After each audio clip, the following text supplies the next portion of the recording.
Hi, this video post is in response to a question about the bounce, the unwanted bounce. And I'm sure many have experienced this. Even experienced players playing in public and getting nervous, we can experience that bounce. And the reason is because there's just too much tension in the hand, and it's translating into the bow. And what happens is when we squeeze, we're holding the bow too tight. We're creating uneven pressure points in the bow, because the actual squeezing itself takes weight away. It literally lifts weight up away from the string. So, and I'm going to recreate that. So here's a regular bow stroke. And all I'm going to do is I'm going to push my thumb up, and I'm going to clench down with my hand. I'm just going to grip it tightly. And you can see that and hear that bounce. So by gripping it, I am literally taking weight off. It's creating this uneven amount of pressure. Sometimes the bow flops in, and sometimes it's being pulled away. It's uncontrollable, and you get the bounce. So the secret is to get the tension out of the hand. And it's not so easy. It's not just something you can just tell yourself and say, well, okay, I won't play with tension in my hand. Especially when you're beginning. So it's something that you have to really create for yourself, what it's like to hold the bow without tension. So make sure you've watched the bow hold videos first, and then do this exercise. I'll just describe this to you. Put your hand on a table, flat table. I'm going to use my violin for demonstration, and just rest your hand on the table. Okay, completely relaxed. Now scoot your hand up. Try to scoot it forward. Try to scoot it sideways. Okay, and you'll see that it doesn't really scoot. You know, if you're on something slippery maybe, but if you just put it on wood, because the bow is wood, you can see that there's this natural adhesive quality to our skin. Okay, there's this resistance to move. Okay, so this only happens when the hand is relaxed. Now, if you were to tighten your hand, it would scoot away. Okay, and you can do that on the table, and you can see that the second you put muscle tension, you tighten in any way, you're able to scoot it. Okay, you've released that natural weight that you have. So this adhesive quality to the skin is something that we really experience with the bow as well. So now, get your bow and hold it with your left hand, and with your right hand, just let your hand be very relaxed. We're going to make the bow hold, and again, I'm assuming you've done this a little bit, but just let it be relaxed. Let it kind of fold in on itself in sort of a embryonic way, right? We're not in the womb like this. Okay, so just let it be very relaxed, and then put your bow in your hand, make the bow hold, but still hold it with the left hand. Okay, and literally just all you are doing is making the minimal amount of contact, okay, with your right hand. You're not holding it. You're not holding up the weight of the bow. You're just barely making any sort of contact. Every single finger, the palm of your hand, everything is completely passive.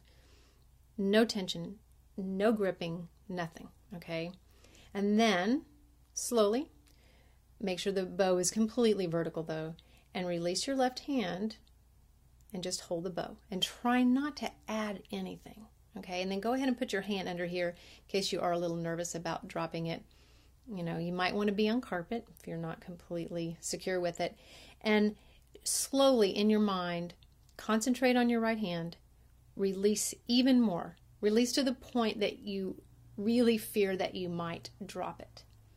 And if you'll notice, and this is what I'm noticing, I'm really not holding it. It's that adhesive quality of my skin, and the fact that my thumb is on the other side, and it's in between the frog and the winding. Okay, so there is sort of that little groove in there that's holding it up.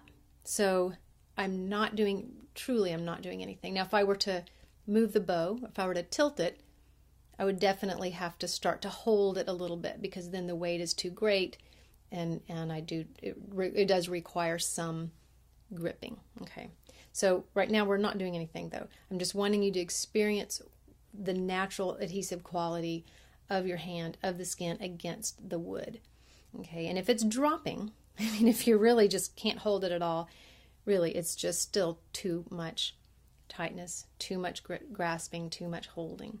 Okay, so just absolutely nothing. Put it there, hold it there, get it very comfortable, and then let go. Okay, it's suspended, it's vertical. Put your violin up with your left hand. Hopefully you're secure with your violin. Hold it back to the middle. Okay, don't move it with your right hand. And then we're just going to take that same feeling. You're going to replicate it on a horizontal plane now, not vertically. And you're going to rest the bow on top of the strings. Okay, and just again, keep supporting it with your left hand, and put all your attention into your right hand. Make sure that nothing, no one finger, not a single joint, nothing has done anything. It's completely passive, as if you really, gave yourself a shot of anesthesia and that hand is numb and you just can't do anything with it. Okay, and now pick it up with your left hand, move it to the frog. Okay, and as you let go, you'll all of a sudden notice something change, very small, minute, but you'll feel the back of the hand having to balance a little bit more. Okay, so although the violin is holding the bow up, the balance now with our hand comes into play. The bow, all that weight is, it's now tip heavy, and it would fall over this way, right, if I didn't keep it up by just a minimal amount of balancing in the back of my hand. Okay, now pick it up, not with your right hand. I don't want you to experience any holding, gripping action. Put it at the tip. Okay, and now you'll feel that your arm does have to work a little bit to keep the bow balanced. The violin is holding it up at one end, and your arm is holding it up at the other end, but the hand itself doesn't need to grip any more than that. Okay, so now put it back at the middle.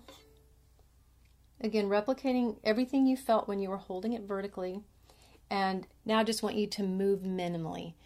Just move from the shoulder or the elbow. Don't do anything fancy with your wrist right now or the fingers. We're just going to go. Okay, it's pretty elemental, right? I'm not sounding right the way we want to sound right now. All I'm doing is asking you to just move the bow, letting the natural weight of the bow into the violin and not hearing the bounce. Okay, and once you do that a bit, okay, go ahead and venture out a little bit more. Okay, and take a little bit longer strokes. And then you can slow it down. Okay, so those were sort of fast bow strokes. Then you can slow it down. And do this in a sequence. I mean, start here, start vertical, start with the this feeling of a non-hold. You're making your bow hold correctly, right? And again, watch that video. Watch my bow hold video several times to really get it in your head, and start with that. Transfer it over immediately, helping yourself out. You don't want to change that feeling at all. Put it down, okay? And then just moving the bow. And really, if the natural weight of the bow is just resting on the strings,